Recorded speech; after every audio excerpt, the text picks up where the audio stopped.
lesson.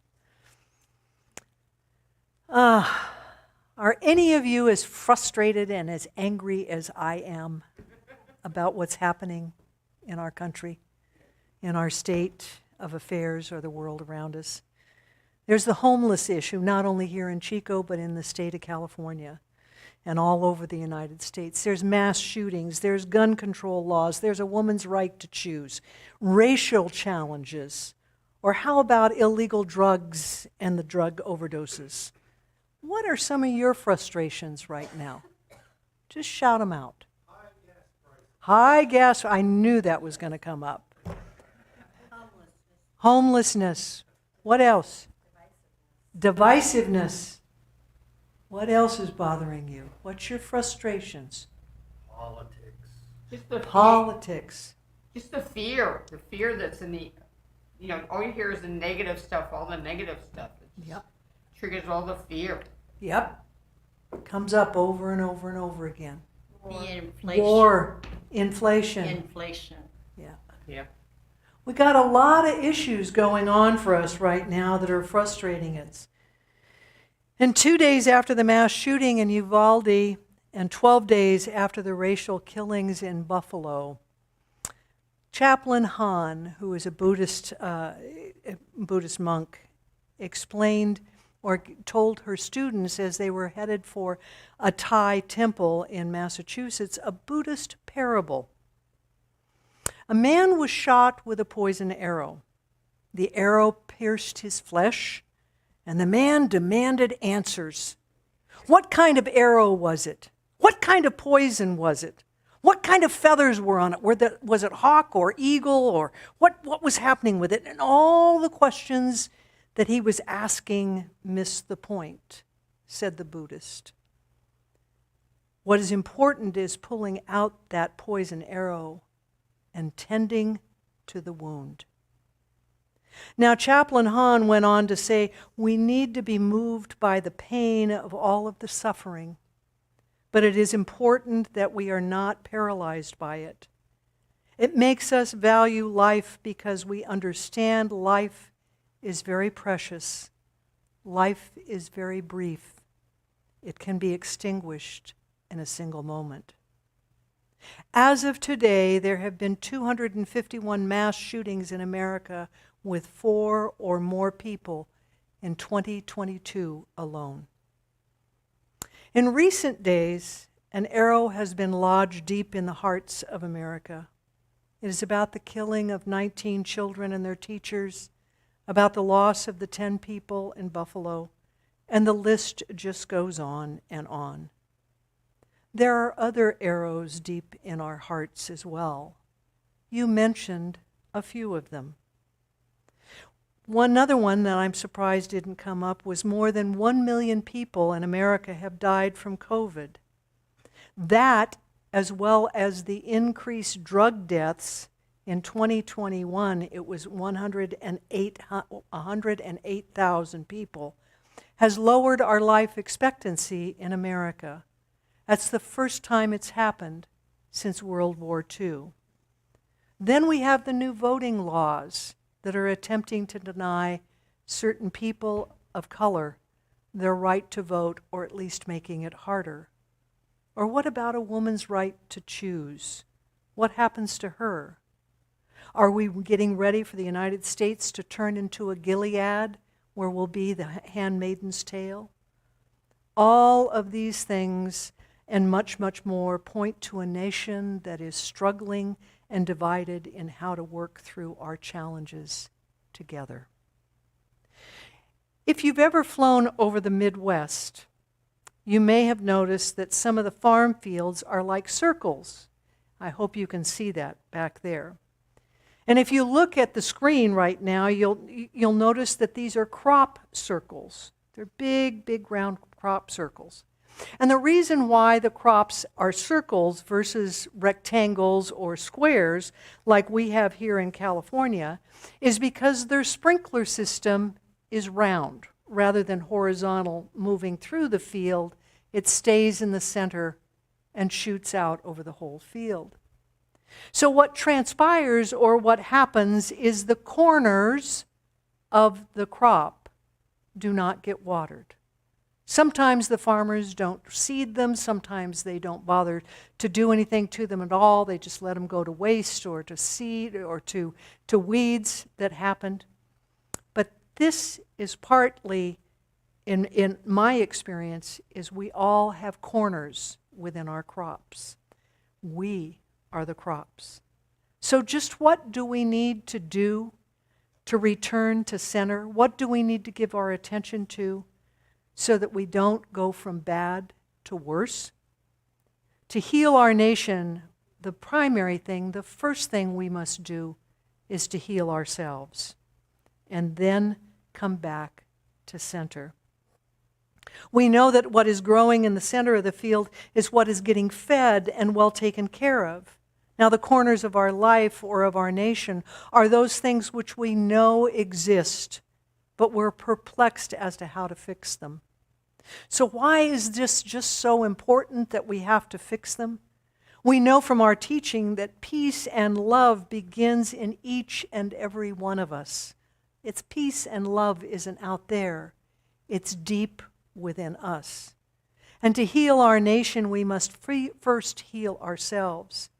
If we don't, then we will continue to be spiritually imbalanced, just like the fields or the corners of the fields in the Midwest. We listed lots of issues at the very beginning that are frustrating or that we're angry about within our nation. That tells all of us that America is imbalanced. Remember, it's just a reflection of ourselves. There's lots of reasons why some of these frustrations seem so heavy or out of proportion. Like it or not, COVID, for example, we're being told is not over yet. And we're tired of COVID. We're tired of illness and regulations and masks and shots and a pandemic that's lasted for 28 months now. And we're tired of lockdowns and things that we have to change and shift to, and we just keep hoping it will end. And yet the experts are saying a new surge is coming in the fall. Trump blames CDC, CDC blames Trump, Trump blames the Chinese, Fauci gets blamed, the Republicans blame the Democrats, and the Democrats blame the Republicans. It's just a mixed up mess. There are constant disagreements as to how to balance the situation. It's no wonder that we're tired. The corners of our life are fighting with each other and not being taken care of. We're grieving. COVID has given us over 1 million deaths. COVID has forced us to change how we live. We lost family and friends to this disease. And there are those who are dealing with long-term COVID and grieving the loss of how their life used to be. Like it or not, we are also still adapting and grieving the loss of how things once were for us personally. Even though we may not have known anyone who was killed during the mass shootings, who can possibly see the TV reports or read the newspapers without hurting and feeling a sense of loss? Our emotions are still catching up from the changes over the last 28 months. We all thought the schools and businesses would only be closed for a few weeks or a few months. Well, I got something to share with you. It was well over a year. Look at how long we closed as a center because we cared about you and wanted to take care of our precious membership. And so we are still adjusting and adapting to a new way of living. Life will never quite be the same since COVID came into our life. And some of us are on edge about what tomorrow may look like. We need only look at the gun issue or the woman's right to choose to know we are still a deeply divided nation. The divisions that have transpired in society are deep. The current news is varied and often at opposite ends of the spectrum, depending upon which newspaper you read or which TV station you tune in to hear the news.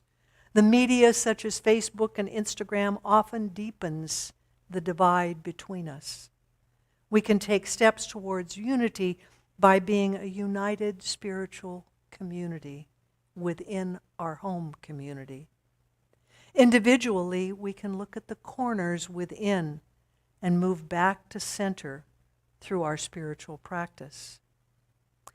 And just why is this so important? To look at the outside and then move within? Because if we don't look at those corners, those arrows that have been shot, we will continue to be imbalanced mentally, emotionally, spiritually, just like our nation. Change only happens when we look within ourselves, when we can then begin to do the inner work that moves outward, that is so vital to helping us change. Experts tell us that there are 5 kinds of healing. The first is the physical healing for the body. The next is emotional healing of the heart. And then there is mental healing in the mind. The spiritual healing of our soul and spirit is next. But the very most important kind of healing is the holistic healing. That is when we move to that place of healing our body, our heart, and our mind, and our spirit all at once. It's like embracing the entire field to bring us back to center. Ernest Holmes once asked why God didn't heal.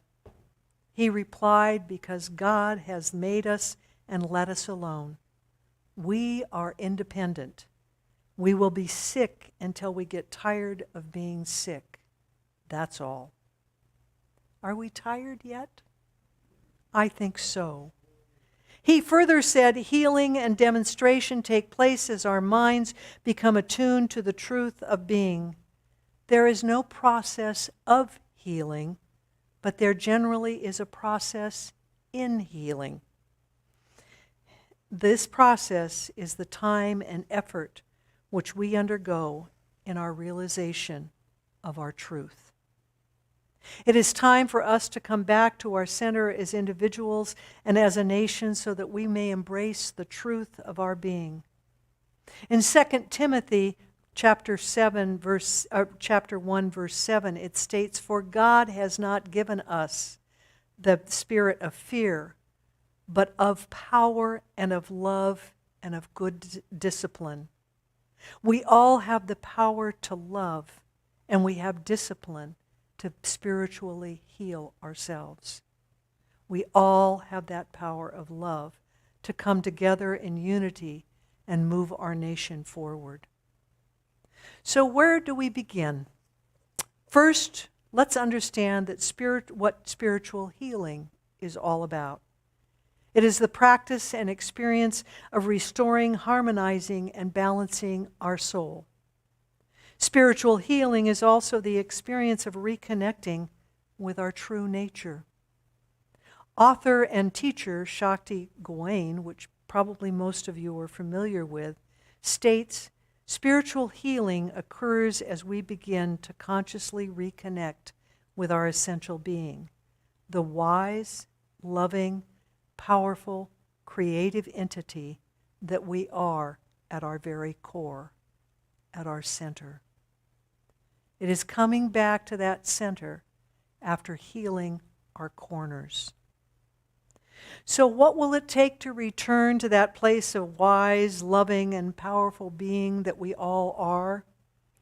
Here are a few suggestions that I obtained from the Benai faith. First, ask yourself, where do you feel empty?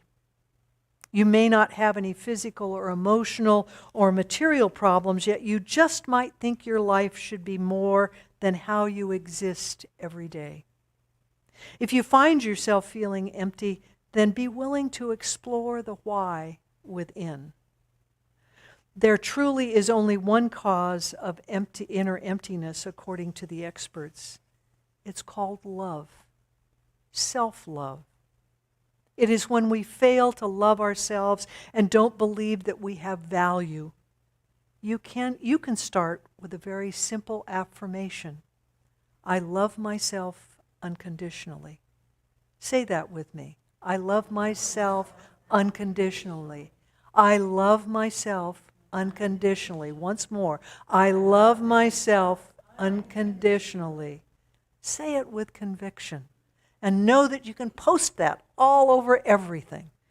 Post it on the bathroom mirror. Post it on the dash on the car, just in case you forget. Are you neglecting parts of yourself? Just like your body needs food and water to exist, we need activities that replenish our soul. When we neglect our spiritual being, we are like the corners of the field that fail to grow because they're neglected and unwatered. It's almost as if you are abandoning yourself. Certainly, emptiness might have something to do with that. And maybe it's time to do a daily self-gratitude exercise every day, or actually every evening when you're ready to go to sleep. Go to sleep on gratitude. And don't forget to express gratitude for the things that you have done during the day. The simple things like calling a friend, acknowledging a neighbor, helping someone load the groceries into their car. Acknowledge yourself for doing that. Are you too concerned with your own existence and not that of others? Many studies have demonstrated that those who serve others are happier than those who don't. We may have success on the outside, but if we fail to help others, we just might feel that we are unfulfilled and lack a direction in life. You can begin with very simple acts of kindness. Call a senior citizen once a week just to check in. You'd be surprised as to how that might lighten up their day, because a lot of them don't get calls. Your simple acts of kindness don't have to be big.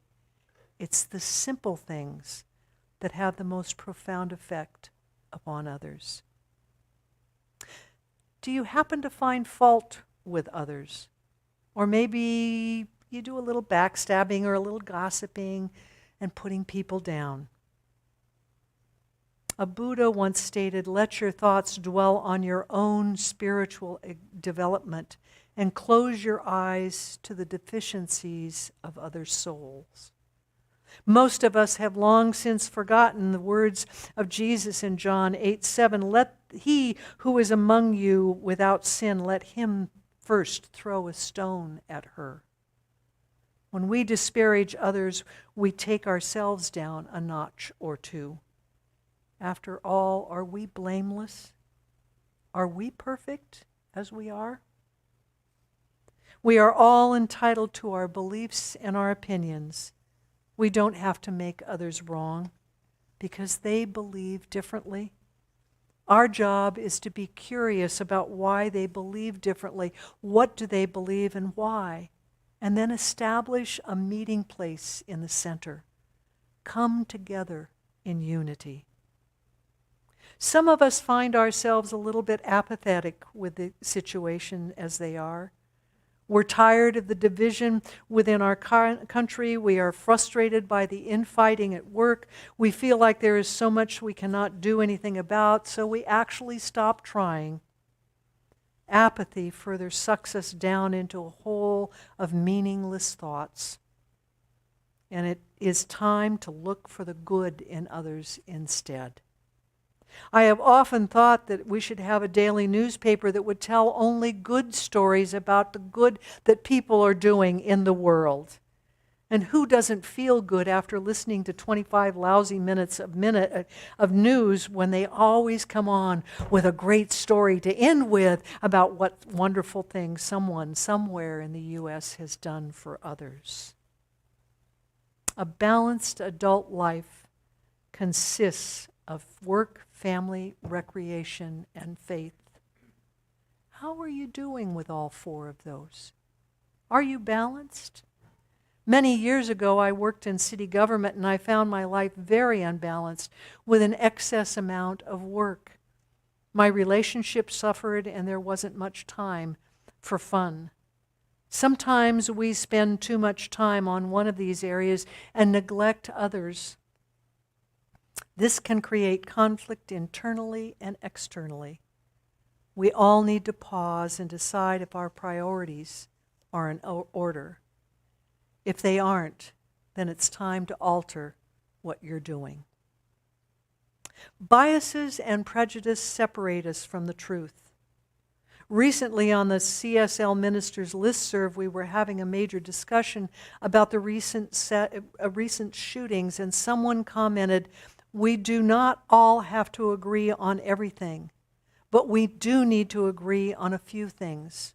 Racism, homophobia, misogyny are not ideas that we support, as I understand our teaching.